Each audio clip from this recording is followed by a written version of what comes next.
ಕರ್ನಾಟಕದ ಹೆಮ್ಮೆ ಆರ್ಸಿಬಿ ತಂಡ ಚಾಂಪಿಯನ್ಸ್ ಆಗಿರೋದ್ರಿಂದ ಬೆಂಗಳೂರಿನಲ್ಲಿ ಸಂಭ್ರಮ ಮನೆ ಮಾಡಿತ್ತು. ಆದರೆ ಪ್ಲಾನ್ ಇಲ್ಲದ ಕಾರ್ಯಕ್ರಮಕ್ಕೆ ಅಭಿಮಾನಿಗಳ ಪ್ರಾಣವೇ ಹಾರಿ ಹೋಗಿವೆ. ಎಲ್ಲೆಲ್ಲೂ ಜನ, ಎಲ್ಲೆಲ್ಲೂ ವಾಹನ. ಹೀಗಾಗಿ ಇಂದು ಬೆಂಗಳೂರಿನ ಜನರಿಗೆ ಟ್ರಾಫಿಕ್ ಜಾಮ್ ಕಿರಿಕಿರಿ ಉಂಟು ಮಾಡಿತ್ತು. ಡೀಟೇಲ್ಸ್ ಇಲ್ಲಿದೆ. ಸರ್ಕಾರದ ಎಡವಟ್ಟಿಗೆ ಬಲಿಯಾದ ಅಭಿಮಾನಿಗಳು. ವಿಧಾನಸೌಧ ಸ್ಟೇಡಿಯಂ ಸುತ್ತ ಫುಲ್ ಟ್ರಾಫಿಕ್.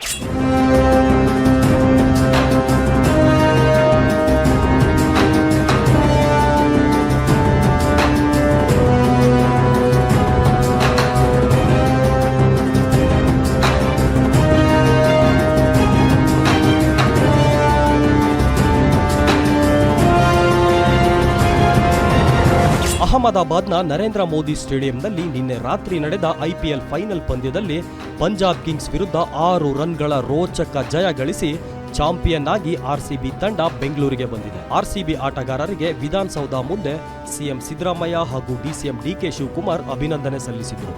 ಬಳಿಕ ನಡೆದ ದುರಂತದಿಂದ ವಿಧಾನಸೌಧ ಮತ್ತು ಚಿನ್ನಸ್ವಾಮಿ ಕ್ರೀಡಾಂಗಣದ ಸುತ್ತಮುತ್ತಲಿನ ರಸ್ತೆಗಳು ಟ್ರಾಫಿಕ್ ಜಾಮ್ಗೆ ಸುಸ್ತಾಗಿ ಹೋಗಿವೆ.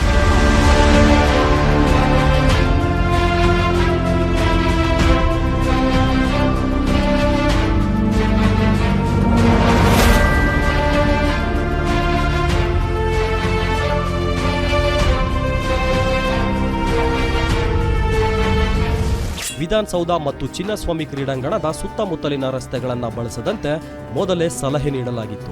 ವಿಜಯೋತ್ಸವದ ಮೆರವಣಿಗೆ ಇರೋದ್ರಿಂದ ಸಾರ್ವಜನಿಕರು ಮೆಟ್ರೋ ಮತ್ತು ಇತರ ಸಾರ್ವಜನಿಕ ಸಾರಿಗೆಯನ್ನು ಬಳಸುವಂತೆ ಬೆಂಗಳೂರು ಟ್ರಾಫಿಕ್ ಪೊಲೀಸರು ಎಕ್ಸ್ ಸಂದೇಶದಲ್ಲಿ ತಿಳಿಸಿದ್ರು.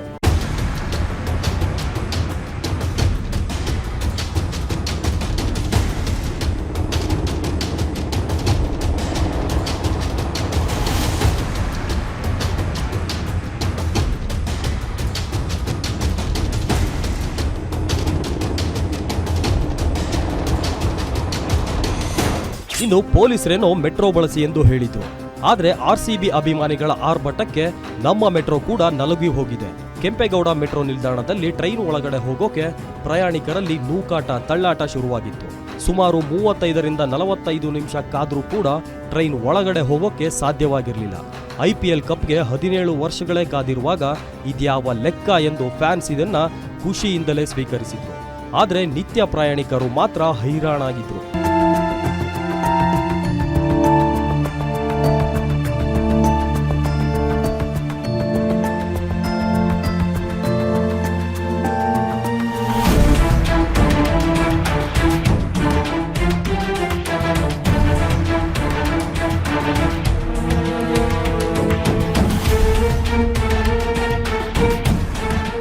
ಇಷ್ಟೆಲ್ಲ ಟ್ರಾಫಿಕ್ ಜಾಮ್ಗೆ ತರಾತುರಿಯಲ್ಲಿ ಕಾರ್ಯಕ್ರಮ ಆಯೋಜನೆ ಮಾಡಿದ್ದೇ ಕಾರಣ ಎಂದು ಸಾರ್ವಜನಿಕರು ಗರಂ ಆಗಿದ್ದಾರೆ. ಪ್ರೀ ಪ್ಲಾನ್ ಇಲ್ಲದೆ ಏಕಾಏಕಿ ಕಾರ್ಯಕ್ರಮ ಆಯೋಜನೆ ಮಾಡಿ ಸರ್ಕಾರ ಇಕ್ಕಟ್ಟಿಗೆ ಸಿಲುಕಿದೆ. ಪೊಲೀಸ್ ಇಲಾಖೆ ಫೇಲ್ ಆಗಿದೆ. ಸಂಭ್ರಮದ ಕ್ಷಣಕ್ಕೆ ಸಾಕ್ಷಿಯಾಗಬೇಕಿದ್ದ ಸಂದರ್ಭ ಇದೀಗ ಸೂತಕ ವಾತಾವರಣದಿಂದ ಕೂಡಿದೆ.